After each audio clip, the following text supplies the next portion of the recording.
I first discovered the power and the impact of this word only when I was starting out my career as a journalist in Washington, D.C.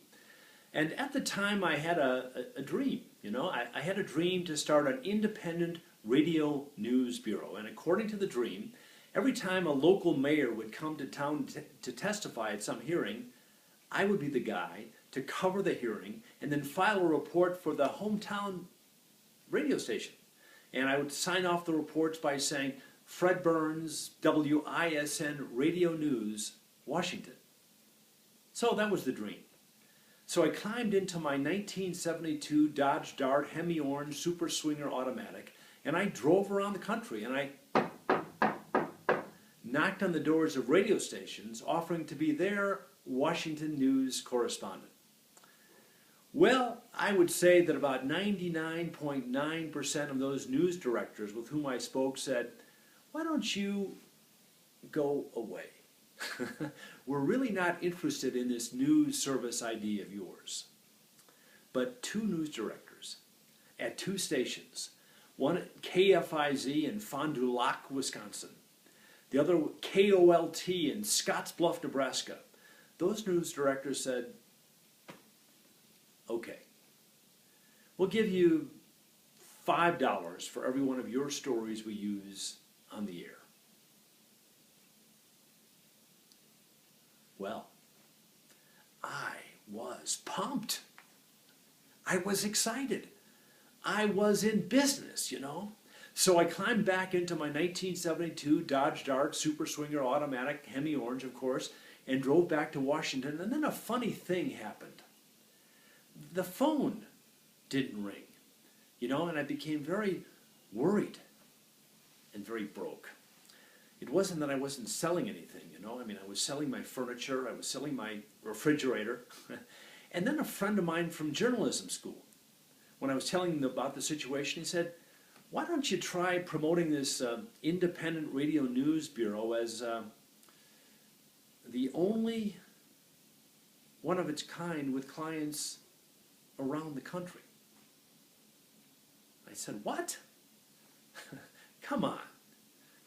I'm working with this dinky little radio station in Fond du Lac, Wisconsin, and this even dinkier little radio station in Scottsbluff, Nebraska, and you're telling me to promote this news bureau of mine, this Washington News Bureau, as the only one of its kind with clients around the country?" And he said, "Dude, do it. What do you have to lose?" So I did. And about 6 weeks later, I had 7 stations sign up to do business with the only Washington News Bureau of its kind with clients around the country. And maybe about a month after that, I got a phone call from a radio station in Halifax, Nova Scotia, Canada. Well, after that, I started promoting my independent Washington Radio News Bureau as the only one of its kind with clients around the world.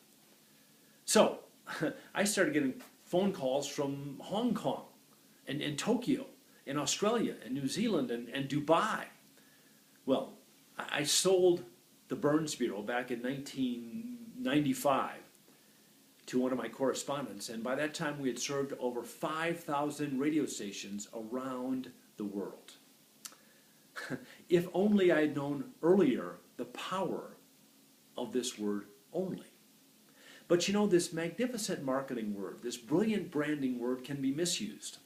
A short time ago I was giving a program for some CEOs of some mid-sized companies, and afterwards a gentleman came up to me and said, "It was a pretty good talk and I enjoyed it, but it's too bad that nothing you said really applies to our organization."